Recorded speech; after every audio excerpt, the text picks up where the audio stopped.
Respected Principal Sir, today's resource person, Mr. O.P. Gupta, the math mentor, the program coordinator, Mr. Moses, COE Senior Section, Mrs. Chellakaruna, Head of the Department Mathematics Senior Section, Mrs. Seema Menon, Math Faculty Senior Section, Mrs. Ashwati, Class Teacher of Class 12, and my dear students, welcome to the Extra Edge program for the subject Mathematics. I invite Mrs. Seema Menon to introduce the resource person of the day. Please. Yeah, thank you, sir. Our resource person of the day, Mr. O.P. Gupta, a passionate math teacher, Principal Indian School Almabela, Mr. P. Prabhakaran, Assistant Vice Principal Senior Section, Mr. Suresh, and my dear children, a warm good morning. It's my great pleasure to introduce a resource person of the day, Mr. O.P. Gupta, who is an electronics and communication engineering graduate and is a full-time teacher for classes 11 and 12 since 2009. Mr. Gupta is a proud recipient of Indira Award for Excellence in Education. He is teaching at O.P. Gupta Advanced Math classes in New Delhi. He has several books in mathematics to his credit, suitable for classes 11 and 12. He has also served as a guest faculty at Sri Venkateshwar International School, New Delhi, and Krishna Model School, New Delhi. Mr. Gupta has organized numerous sessions for classes 11 and 12 in various schools. Since 2013, he is widely known through his website, which has benefited many math learners. Sir is a very passionate teacher who makes learning very interesting and enjoyable through his interactive style of teaching, by which mathematics becomes understandable and enjoyable to students. I thank our school management committee for giving an opportunity to arrange Extra Edge program for class 12. Sir, we are deeply thankful to you for accepting our request to conduct a session for our 12th batch. Over to Mr. O.P. Gupta to take over the session. Sir, please. Namaste to all. Thank you, Principal Sir, Assistant Vice Principal Sir, and Moses Chandrasekhar Sir for inviting me for this Extra Edge program for class 12 students. Once again, namaste to all the children. So what I request to all the children that please be attentive during the session. I will be taking care of all the queries that normally a student may be having. And at the end of the session, if time permits, we will take your queries also in case if it is not already answered. Extra Edge program in mathematics for class 12. This is O.P. Gupta, your math mentor. So as we all know, CBSE has released a circular on 5th July 2021 with a new assessment scheme, and most of us were very surprised. So what is this new change in this middle of the session? And I'm sure your teachers may have informed you about the latest changes that CBSE proposed on the 5th July circular. I will be briefing you about the same, not going much into detail of that circular, where the CBSE clarified that now the syllabus and the academic session will be divided into term 1 and term 2. The term 1 and term 2 syllabus will be consisting almost 50% weightage. Now we have the syllabus also, which chapters we have to study for term 1 and which chapters we have to take care in term 2. The term 1 paper will be of MCQ format, and it will be of 90 minutes duration. I hope every student is very much aware of these developments, right, children?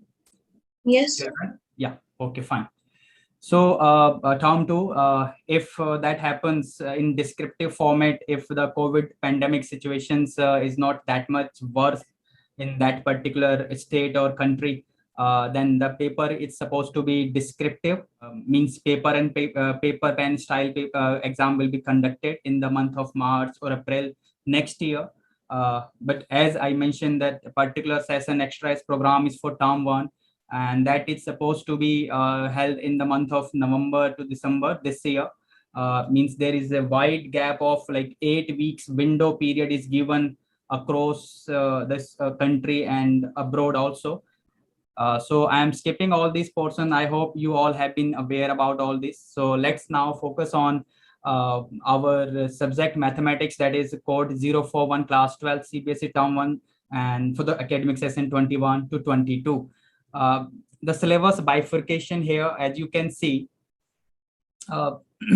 this is from CBSE academic website. Term 1, relations and functions. I hope you know that chapter 1 and chapter 2 of your NCERT, that is relations and functions and inverse trigonometric functions, are part of this unit, that is unit number first. Here there are some parts of these particular chapters, especially if I talk about inverse trigonometric functions, and even if we talk about chapter 1 where inverse of functions, although it is not in syllabus, composite function, composition of functions, these things are not in syllabus, but why we should study these portions which are not in syllabus directly from these chapters, I will be explaining in the further part of this session. Next is algebra, the simplest unit, that is unit number 2nd, and the chapters that we will be doing, that is chapter 3 matrices and chapter 4, that is determinants. Very simple one. The marks, as you can see, 10 marks for unit 2nd and 8 marks for unit 1st. Calculus, although it is very big unit, that is unit number 3rd, and it comprises of chapter 5, 6, 7, 8, 9. But in term first, we have to focus on chapter 5 and chapter 6, and it will be giving you 17 marks of the entire 40 marks paper. And then linear programming. So we have to attempt 40 questions as such, but it is not overall from 50. We have to attempt 40, but not overall. It is section wise. I hope it is clear to everyone. Moreover, although in the entrance examination, whether you go for NEET or ZMain or NDA, where they take paper on MCQ format, in the CBSE MCQ format, there will not be any negative marking. In the other entrance examination, they have negative marking as per their criteria, but in CBSE MCQ term 1 examination, there will be no negative marking. But please avoid guessing marks. Now that is, I have written it in italics because that was not mentioned in CBSE's sample paper. Yeah, I mean, I have just suggested you people to avoid the guessing marks. You should make sure that you do proper work, and your marks will be certain if you are properly solving it. But here I just use a word, properly solving it. Do we actually need to solve each and every MCQ? In case if someone has gone through any set of assignments of any particular chapter of MCQ type, so do we actually need to solve every question of MCQ type in that paper, in any particular paper? Sometimes we do, sometimes we do not. Sometimes we can just look at the options and we can logically decide that whichever options are not correct, and then this is correct. I will be showing you the type of questions also. Every question will be carrying 1 mark. Now, because you have to attempt 40 questions at such, so one question, 1 mark, that means 40 into 1, that is 40 marks. The paper will be of 40 marks, right? Chale aage bachcho.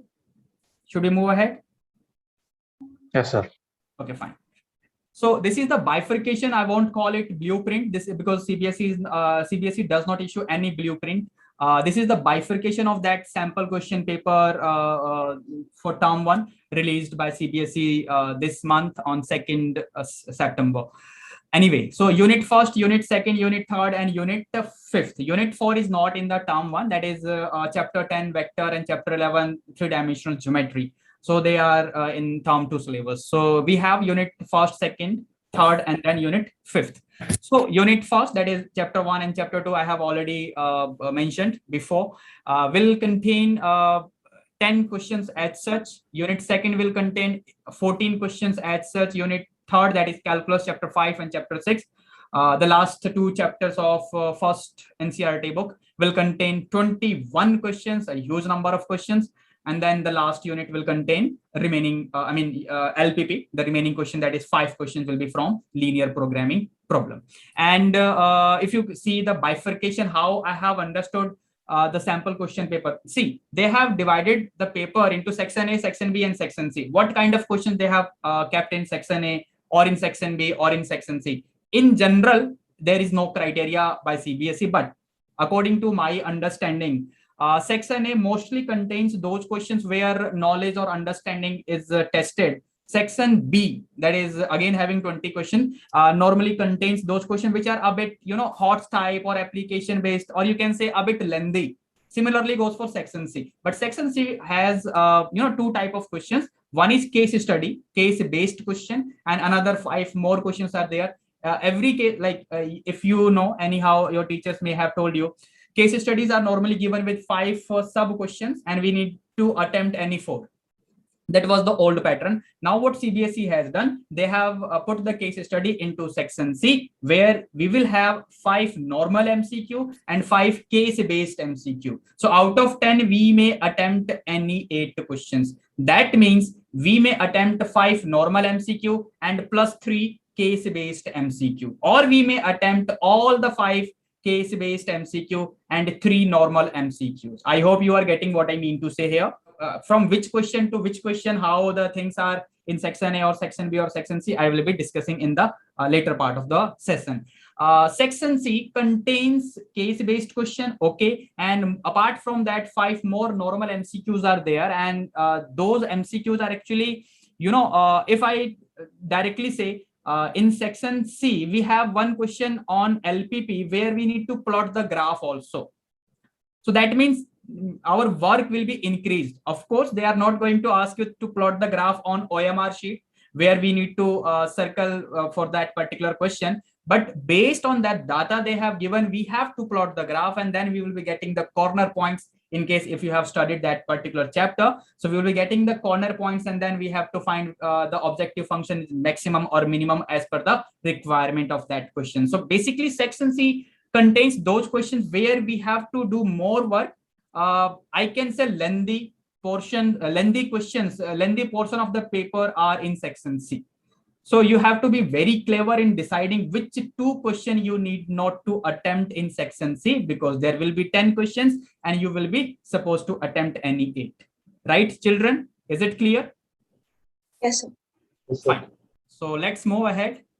So here are some selected questions. See, because of time constraint, we cannot discuss every, like question 1 to question 50. We cannot discuss all the questions, but I have picked up a few questions which I thought to discuss with you all. Moreover, you can, if you wish, you can watch my YouTube lectures also, because I have discussed question 1 to question 40 already on my YouTube channel, and the remaining questions will also be discussed in the due time. Meanwhile, here this question comes from chapter, which chapter? Inverse trigonometry. Yeah, that is chapter number 2 of your NCERT textbook. Now, how many of you ever thought that such type of questions are not in syllabus? Because CBSE released a rationalized syllabus also on 24th July 2021. I may repeat once again, because I'm not going ahead in the session unless you answer my question. My question is, any one of you ever came across any list of questions where they mentioned exercise-wise deleted questions as per the CBSE's rationalized syllabus? Anyway, there are a certain list of questions shared by teachers or students across the WhatsApp groups or Telegram channels, where they mention that such type of questions are not in the syllabus. But here comes the CBSE's official sample question paper, and with such questions which we have seen in this sample question paper, I hope you may be now alert and will be practicing accordingly. Your teachers may have guided you that such questions where we may have thought that these are not in syllabus, we actually have to do certain part of those syllabus. Like this is not involving any property. Chapter 2, that is inverse trigonometric functions, mentions that only properties of inverse trigonometric functions. Now that is not in syllabus.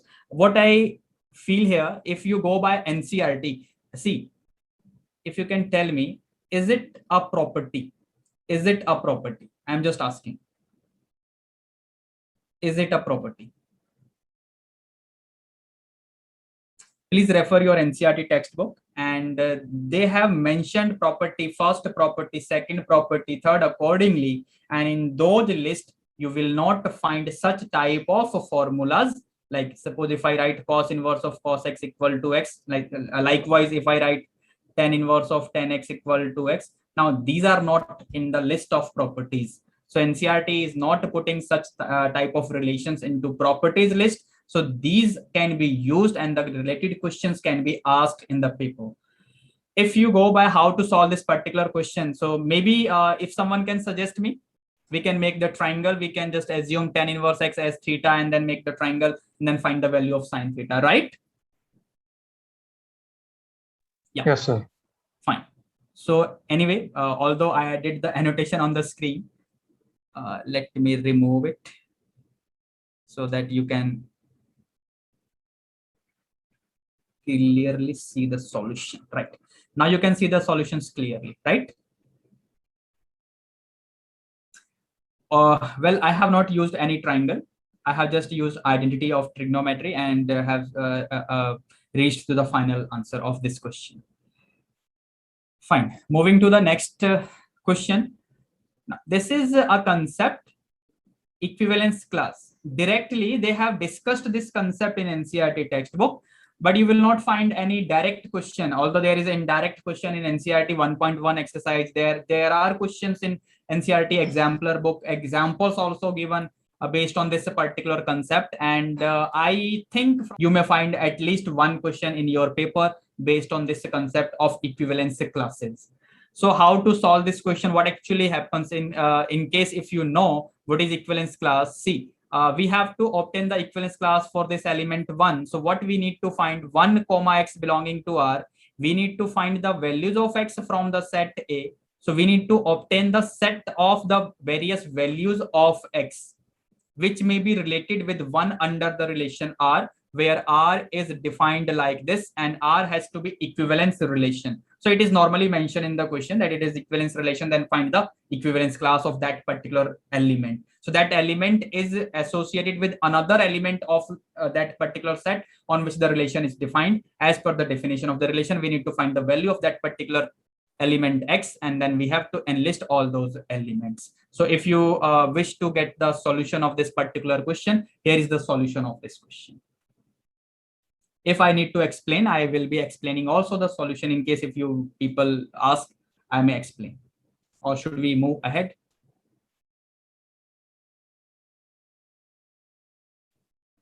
Okay.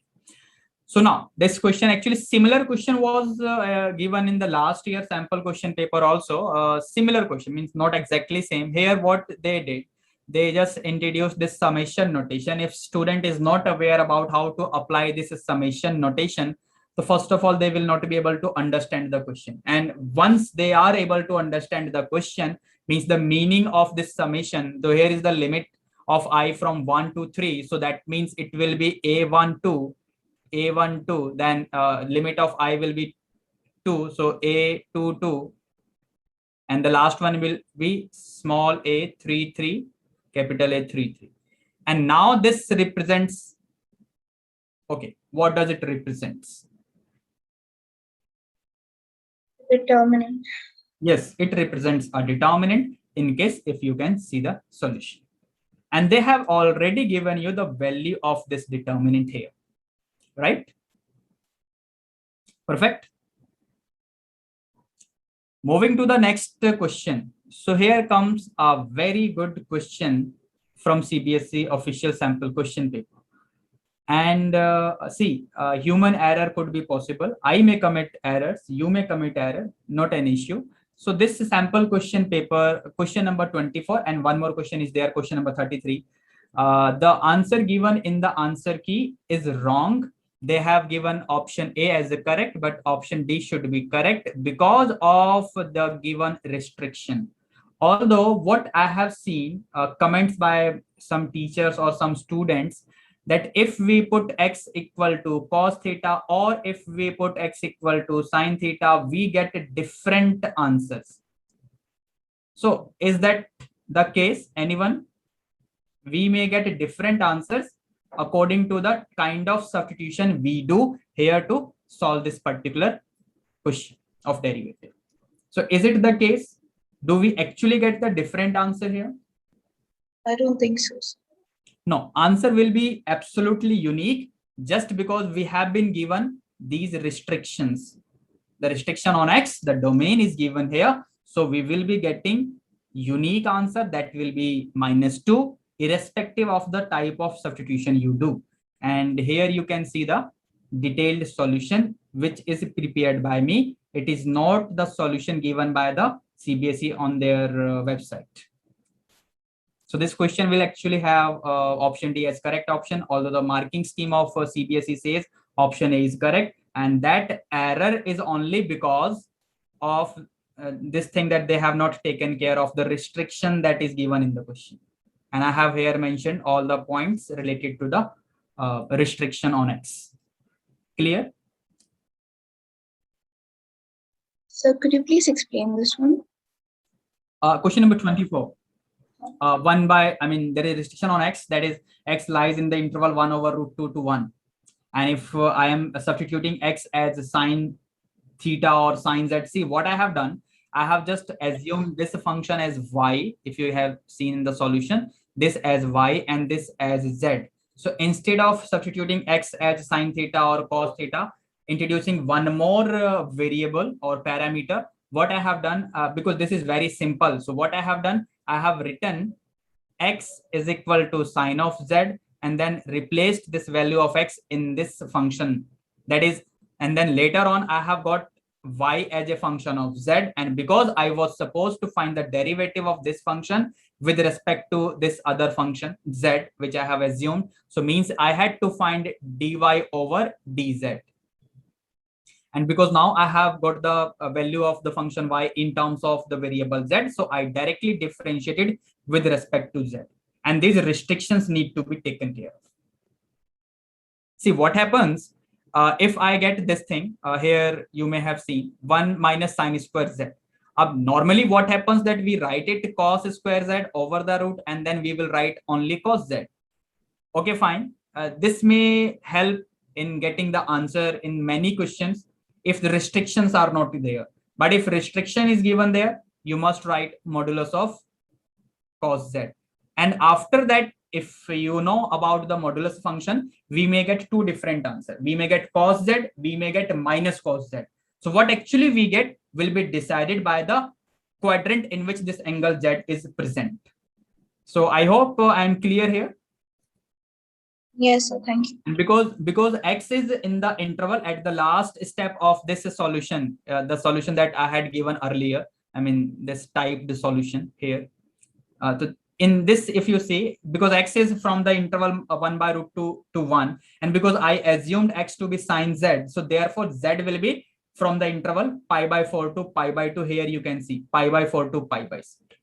And that is the portion of first quadrant in which cos will be positive. Every trig function is positive in the first quadrant. So therefore, modulus of cos z will be only cos z.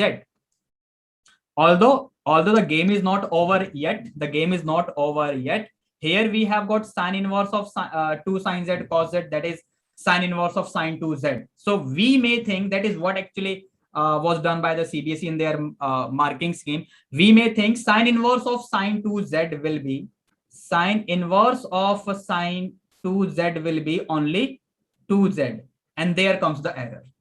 Sine inverse of sine 2z will be 2z only if, complete my dialogue, only if, see what happens, sine inverse of sine x, there is a formula in case if you know, sine inverse of sine x equal to x if x belongs to which interval?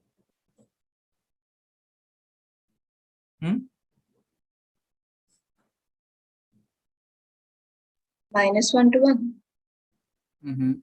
My question is sine inverse of sine x equal to x if x belongs to the principal value branch range of sine inverse function, that is -pi/2 to pi/2. So if you are comparing this step with this formula, that means you are comparing x with 2z. That means you wish 2z to be in this interval, but that will not be the case. So we have done some operations here so that trigo functions, like if sine theta, if you can write sine theta as sine pi minus theta, if that is possible. So what I have done, I have written sine 2z as sine pi minus 2z. And that makes this pi minus 2z comparable with this x of the formula. And then this pi minus 2z will be in the principal branch range of sine inverse. And therefore, y will be now written as pi minus 2z. And if differentiated now with respect to z, we will get the correct answer. That is minus 2. Am I clear to everyone? Am I clear? Yes, sir. Yeah. Again, this question, simplest form of this particular expression. Again, I would like to, mention this very clearly. There is no list of deleted questions officially released by CBSE. If there was any requirement of such a list of questions, CBSE may have formed one more committee, and they may have released a list of questions which are deleted, which are not to be taught, which are not to be studied, but they did not do so. Why? I think if I am solving a question by a particular method and I feel that this method is in the syllabus, now I will give this question to you and you may solve the same question by another method, and then later on someone else may realize that you have solved this question, means the student had solved this question by some method which is not in the syllabus. In mathematics, what happens, there may be n number of methods to solve a question. Suppose I have a question which I am planning to solve by two different methods, and both methods are valid. One method is not in the syllabus, but from the examiner point of view, from the teacher's point of view, how would he be able to think that which method you are going to use in the paper? It is up to you. And moreover, this is MCQ type paper where your steps will not matter at all. Your answer will matter. I will just quote a very old, question. If I happen to ask you how to find the HCF of 24 and 36, find the HCF. Most of you will use which method? How many of you are going to use this method? Euclid's division algorithms. But I am sure that you may have been taught about this method, Euclid's division algorithm, in class 10th, chapter 1, right? Which method normally we prefer to use? We use prime factorization method, mostly. And suppose, in case I'm talking with respect to class 12, if there is a question like this question is there in our syllabus very much, but I have seen many questions circulated over the WhatsApp groups and by the teachers, by the students, that such type of questions from miscellaneous of chapter 2 from 2.2 are deleted. Only questions from 2.1 are in the syllabus, but there is no such list. So have your clear insight. Apart from that, how many of you know that derivative of composite functions that is in the syllabus? Derivative of inverse trigonometric function that is in the syllabus. Although we are not going to, ask a question to find, I may give you a function fx. Suppose I am giving you sin x, and then I may give you another function gx. Suppose I am giving you x square, and then I may not ask you to find fog x. Now that is a portion of chapter 1 which is deleted. I do agree. But what I can give, I can ask you to differentiate this. Now do let me know, if you don't know how to count, how to do counting, how would you be able to, say the table? If you don't know how to write the fog of x, how would you be able to differentiate it? If you don't know the composite function concept, okay, you may not practice n number of questions based on composite functions, because that is a portion of chapter 1 and it is deleted, but it is going to be there in derivative portion where they may ask you the derivative of composite function. That is very much in the syllabus. So that means a little bit knowledge of composite function should be given and should be, practiced also. A few questions you may practice from NCERT or from any source. How to find GOF, how to find fog, how to find GOG or FOF, etc. So there are some portion of syllabus where we need, clear idea. Suppose if I talk about elementary operations, maybe you may have studied that particular portion of the syllabus from chapter 3, finding the inverse of a matrix by elementary row operations or elementary column operations. How many of you have studied that portion of the syllabus much before the reduced syllabus was released? Because normally this is because chapter 3, so maybe your teacher may have taught you. In case if someone Yeah. We had So, complete. yeah, I mean, chapter 3 has this particular portion, but it is not deleted. But here I have two views here. See, first is that they are not going to ask any question based on elementary operations first, because that is completely deleted. And there is no controversy. I give you a matrix A and I ask you to find the inverse of that matrix A. A student sitting here will easily solve that particular question by a determinant method finding adjoint. Even if I say that you have to use elementary operation, because this type of paper is MCQ based, so you may use any method to get to the correct answer. So that is my point of view, that there are certain portion of the syllabus which are absolutely deleted. The questions may not be asked, but even if they ask, you have other methods also. Although this particular question, this particular concept that I was referring, elementary operation, they will not ask any direct or indirect question based on this elementary operations. Anyway, so this particular question from chapter 2 requires the basic simplifications of trigonometric functions, and at the later step, सबसे last में, at the end of the solution, we will be using this formula, tan inverse of 10x equal to x, where x belongs to the principal branch. And just for your knowledge, if you go by NCERT, they have not listed such type of properties as the properties in NCERT. In NCERT, this is not listed under the properties, and CBSE has deleted only properties from chapter 2. This is the main thing. And moreover, even if they have deleted the properties of inverse trigonometric function from chapter 2, derivatives of inverse trigonometric functions that exist. So properties we use to simplify. So the the basic idea of property should be given to the children. This is my point of view. Moving ahead with the solution, here I have given the detailed solution of that particular question, and it is a bit lengthy. So one marker normally, see what I feel, one marker normally should be of maximum 3 to 4 steps, or should be directly answered, because it should be directly statement based, or maximum we may require 3 to 4 steps, hardly 3 to 4 steps. But we have questions in our sample question paper where we need to at least write 5, 6, 7, 8 or 9 steps also. Calculations work are there in some questions of our sample question paper, right, children? Yes, sir. Okay, so now this is one good example, and this question is a basically conceptual question. They are asking you to find the points at which this function will be continuous.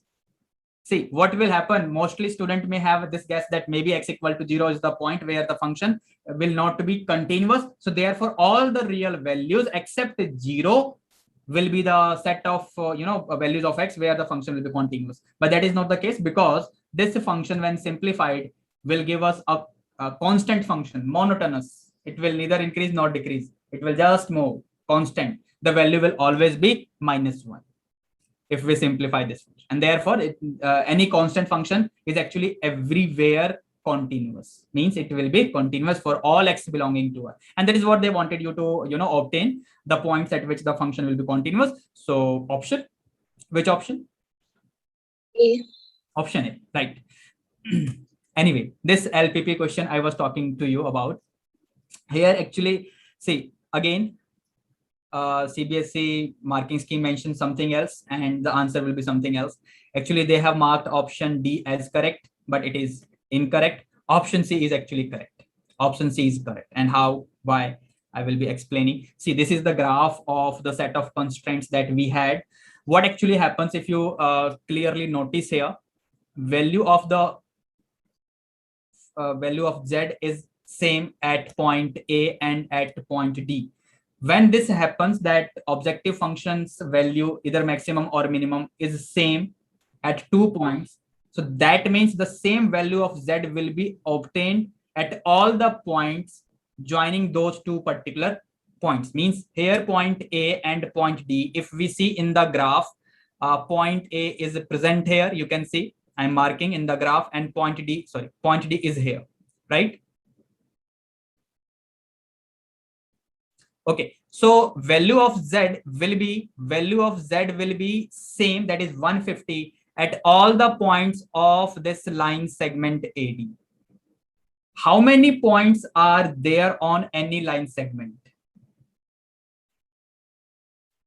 How many points are there on any line segment? Infinity. Infinite points.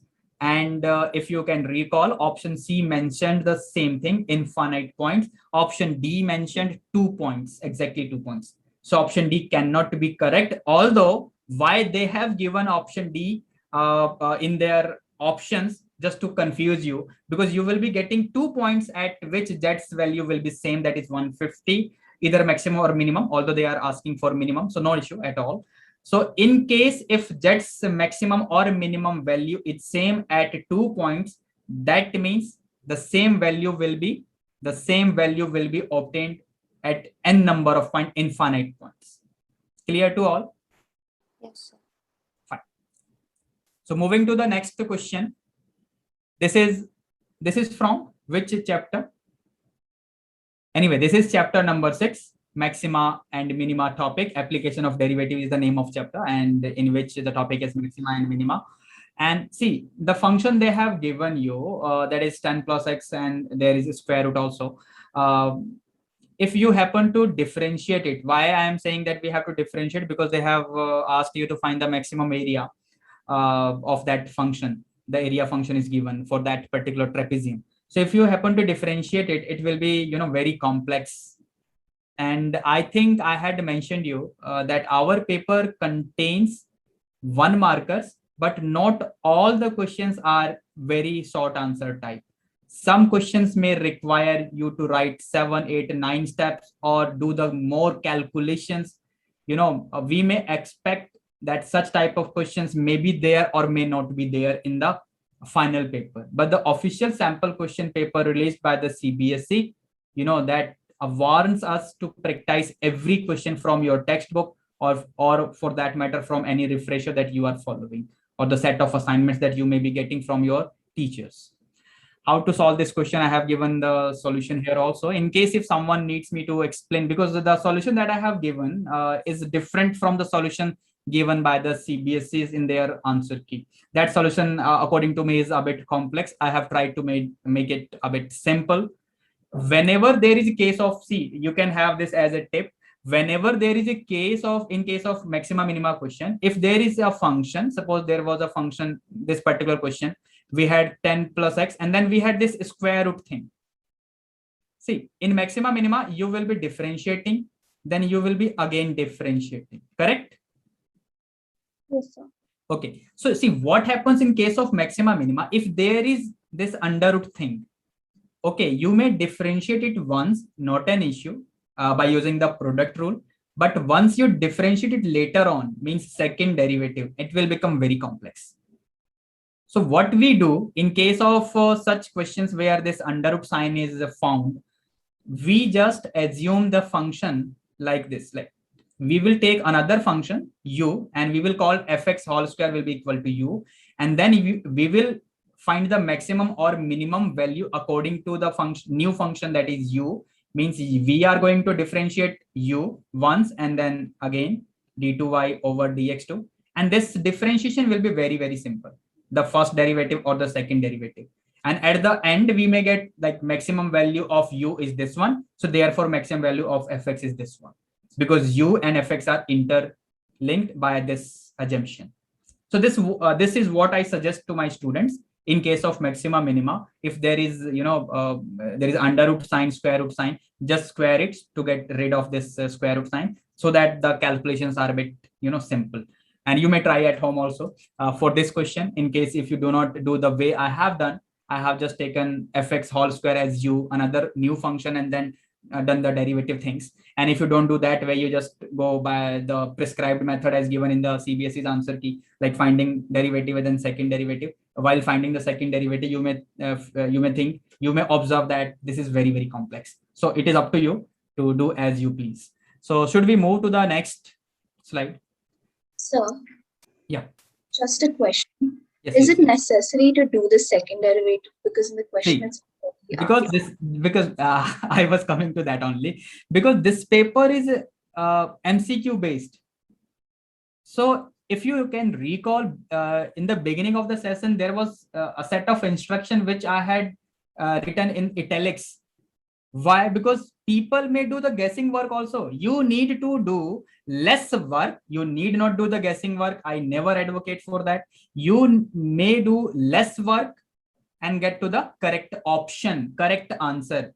Because the steps are not, our matter here because of the paper being MCQ. They are not going to give us any, stepwise marking is not there. Only direct answer, the correct answer is there, and we will be getting the full marks if the answer is correct. If option A is circled in the OMR sheet and that is what the correct answer says, then we will be given the full marks, even if you have not done it. But what you should do, less number of steps, like rough work or whatever you do, and then get to the correct answer. See, I will be showing you a few questions where you need not pick up the pen also. Just by thinking, you will be writing the answer. Moreover, I have given the data so that you can use the paper pen and the rough work, the little rough work that you wish to do, and waste your time. Because that question is, made in such a manner. There are set of questions in MCQ. They can be framed in such a manner that if you wish to solve, even in less number of steps, by, doing the things directly, like as here you mentioned, is it necessary to find the double derivative? Of course not. See, because it is okay. But even if you do that or not, why will I be, finding the first derivative also? If that question mentions something else and we can decipher it, I will show such type of questions. Moving here. Now, this question number 36, when I was deciphering that format of the sample question paper, that what kind of question they have kept in section A, what kind of question they have kept in section B and in section C. Okay, section C has distinction because it has case-based MCQs, but section A and section B, it completely has only MCQs. So why to create two different sections? See, I was initially thinking that maybe the questions were only logical, maybe statement based, or 1 or 2 or 3 steps are needed. They have kept such question in section A, but that was not the case. This question number 36 is in section B, and I don't think any student here will, write anything on the paper, will do any rough work. We will do any rough work, yes or no, for this question. It is memory based. It is memory based, means everyone may be aware about the tan inverse function and its domain and its range. Here we have to find the domain of the tan inverse function or the range. I'm asking.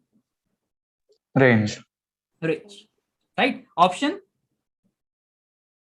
C. C. And option D, they have given you to confuse you. This bracket in option D is used for, complete my dialogue.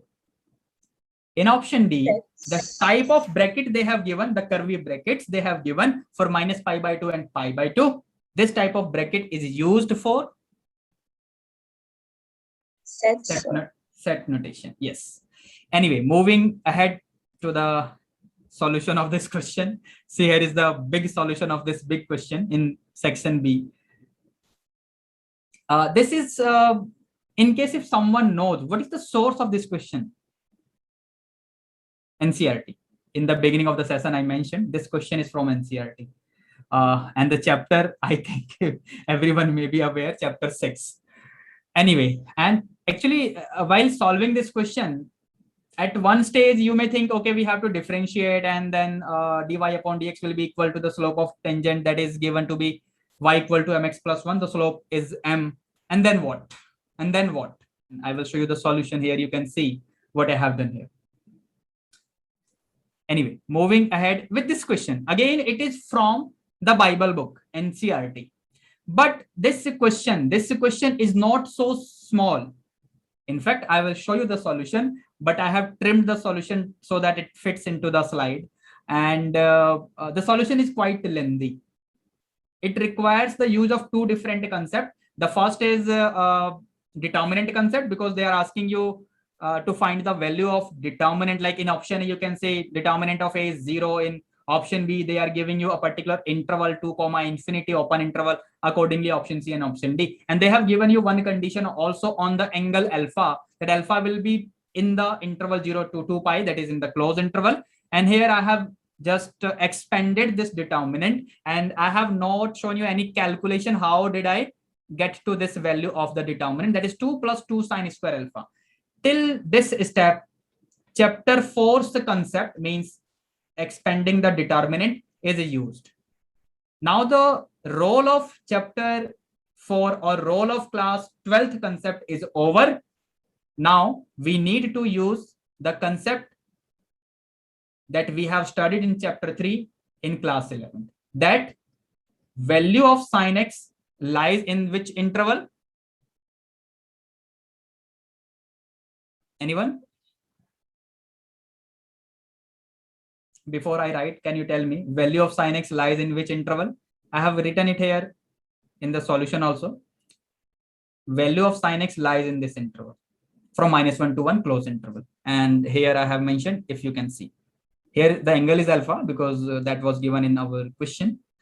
And accordingly, we need to get to this point that 2 plus 2 sine square alpha, which is the determinant's value, 2 plus 2 sine square alpha will be present in this interval. And it is a question from your NCERT, right? Okay, moving further, case-based questions. We have only one. This is the last section of your paper. We have one case-based question where we need to attempt. See what will happen. I will. Question C has question from 41 to 50. 41 to 45. They are normal MCQs, and then this case study. So it starts from 46 to 50. So as such, we have 10 questions and we have to attempt any 8. And I have explained about this, that what you may do, you may attempt all the 5 case studies and attempt any 3 normal MCQs. Or what you may do, you may attempt all the normal MCQs, means 5 normal MCQs and 3 case-based MCQs. What are the probable topics for case study questions? Most probably, what I feel, maxima minima based question on case study may be there. And if that does not happen, in suppose CBSE, sometimes what they do, they release their question paper in set 1, set 2 format.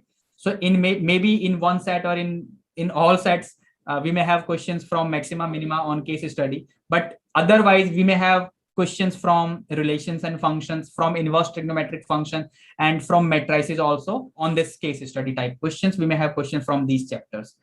If we think about having questions of case study from linear programming, then it will involve word problems, and word problems formulation of linear programming is not in syllabus. And on the other side of the screen, you may be seeing a particular book, that is case study question bank, that I had created last session. And again, it was very much popular among the teachers and students. And just to share with you, almost 7 to 10 questions, means exactly 7 questions, but 7 case studies developed by me have been used in CBSE's official question bank that was released in the month of April this year. And as I said, almost 10 questions. In some questions, they have modified the names of the character that I picked to make that case study. Anyway, so moving ahead, this is the question I was initially mentioning, that I have given you the data to solve the question, but actually you do not need to solve this. You need only the logic. Anyway, anyone here? If you can tell me what will be the answer of this question. And I'm telling you, we do not need to solve this question. See, what I have asked you, the value of x is option A, B, C, D. You have to pick the correct option for which the derivative of the function is x to the power x, will be 0. What the student may be thinking, and maybe someone may have started the solution also by taking logarithm here, or maybe someone knows the direct value of the derivative. In both the cases, we will get to the derivative. Now, according to question, we have to find the value of x such that the derivative will be 0.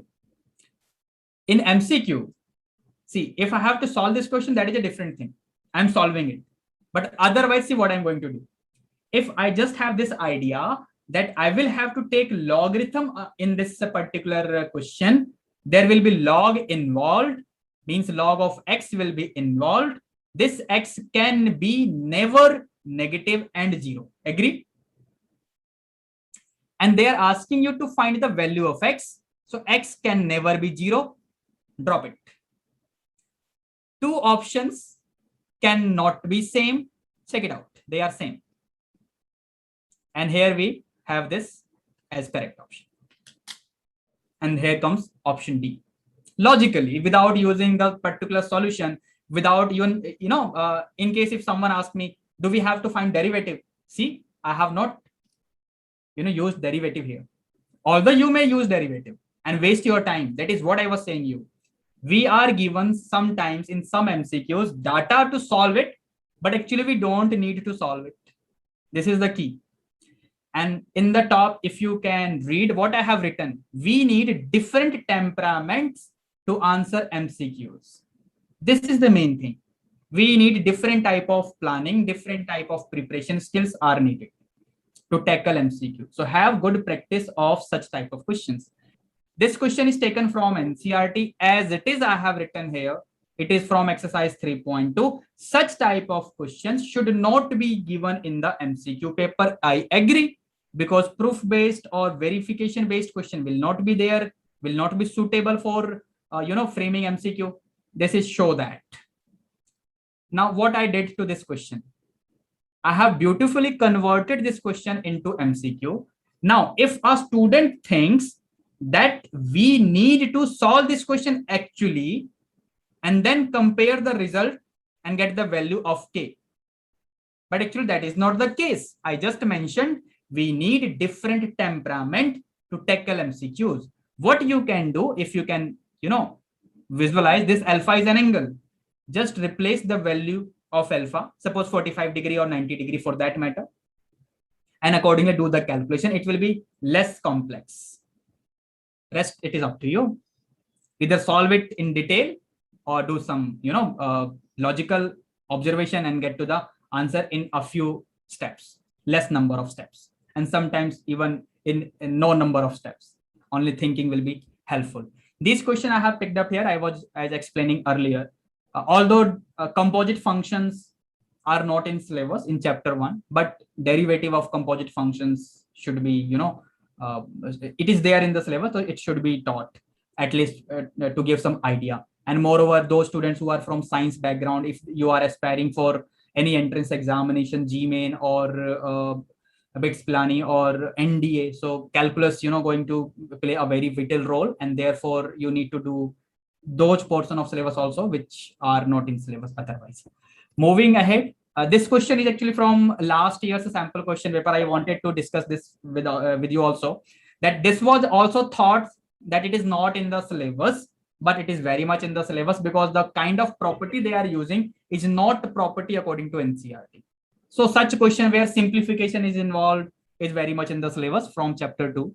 Now, suppose this question where normally a student, suppose I give you this question like this, it is proof-based question, but if I ask you to what is the value of this statement, tan inverse 1 by 2 plus tan inverse 1 by 3. Okay, you may think to use this formula, tan inverse x plus tan inverse y, but for that matter, whatever you use, it is none of my business. What is my business that you get the correct answer or not? So using this formula will save my time. That is a different thing, but it is called property as per the NCERT's list of property in chapter 2. So it's such type of question, not in our syllabus. Okay, such type of question is not in our syllabus, but we may solve such questions by alternative method. So again, reminding, CBSE did not release any list of deleted questions. So such type of questions can be asked from you. See here, the method that I have used, although it is lengthy method, but the method that I have used does not use anything that you call as a property of inverse trigo function, or you call that it is deleted. It is using deleted portion of the syllabus. I'm not using any deleted portion of the syllabus to solve this question. Moreover, to add to my observation, this is an example of your NCERT, and they have not used any property. Like in general, what we do as teachers, what we do sometimes, and students also follow the same thing in normal time. Maybe if you had completed chapter number 2 much before the rationalized syllabus was issued in July, normally what teachers do, they convert sin inverse 3 by 5 into tan inverse, that it will be tan inverse 3 by 4. Accordingly, sin inverse 8 by 17 is also converted into tan inverse, and then they recommend to use tan inverse x minus tan inverse y property, but that is deleted. Okay, I agree, but here is alternative solution, and this solution is from your NCERT book. So see, there is no list of questions which are deleted. CBSE did not issue any such questions list. So be very clever in deciding what you leave and what you practice. And at the end, I have just almost finished the session. Very small message for all of you, giving you all my best wishes for your future examinations. I hope आप term 1 में भी अच्छा करें, term 2 में भी अच्छा करें. आप सभी winners हैं, आप सभी champions हैं. कभी-कभी लाइफ में कुछ ऐसा होता है which is not as per our wish. So accept it, take the lessons and move ahead. वो नंबरों की बात हो, मार्क्स की बात हो किसी एग्जाम में, या कोई भी बात हो. And I had asked a few questions in the run of the session. You may like to answer me, so you may email me on my email ID or just contact me on Telegram or on WhatsApp. And these are some books written by me. This current book of class 12th term 1 math mission. Thank you very much. Thank you, sir. Thank you very much. It was a wonderful session, sir. Now, I would like to invite Mrs. Chellakaruna, the head of the department, mathematics, to give a vote of thanks to the resource person. Respected Principal, Sir, AVP Sir, COE Sir, Seema Menon, and the guest of today's guest lecturer, OP Gupta. OP Gupta Sir, and all my dear friends. Really, we have enjoyed the session. Right, children? We have enjoyed the session. Sir, we are very grateful to you to brief us about the latest pattern and all the necessary things what our kids needs to do. So thank you very much, sir. And last but not the least, I thank my management for giving us this extra edge program by which our children are benefited a lot. So OP Gupta sir, again, thanks a lot. You have done an extremely innovative and inspiring session for us today. So we expect this in near future also, sir. Ji. Thank you, sir. Thanks a lot. Principal, sir. Thank you, Gupta ji. How are you? I'm good, sir. How are you, sir? So far, so good. We are keeping it well. Thank you. Thank you for the wonderful section conducted by this morning by you. I know that you are pioneer in cracking this new type of inventions in the mathematics. Certainly, we'll take the liberty of inviting you more oftenly.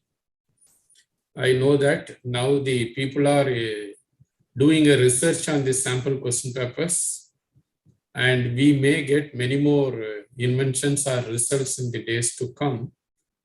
And we'll be knowing very clearly what is the CBSE is expected. You made it very clearly.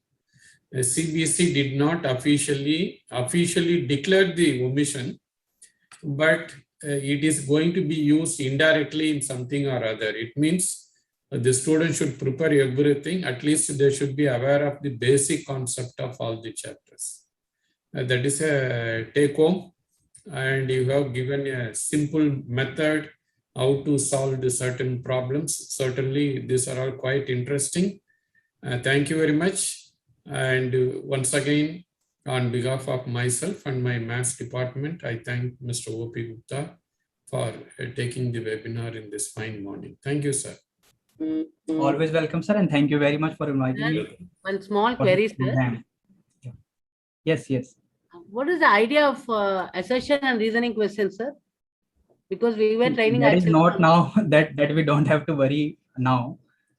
Sir, is That it is sure omitted. that we won't be having it? No, we want to be having. Because will there be any other modification in future? No. See, once the official sample question paper is out, so there will not be further modifications in general. So I don't think that assumption reasoning is there to come anyway this session. Maybe in upcoming session in 22 to 23 or later on, they may introduce, but as of now, it is not going to come. Okay, thank you, sir. Thank you, sir. Thank you. Thank you.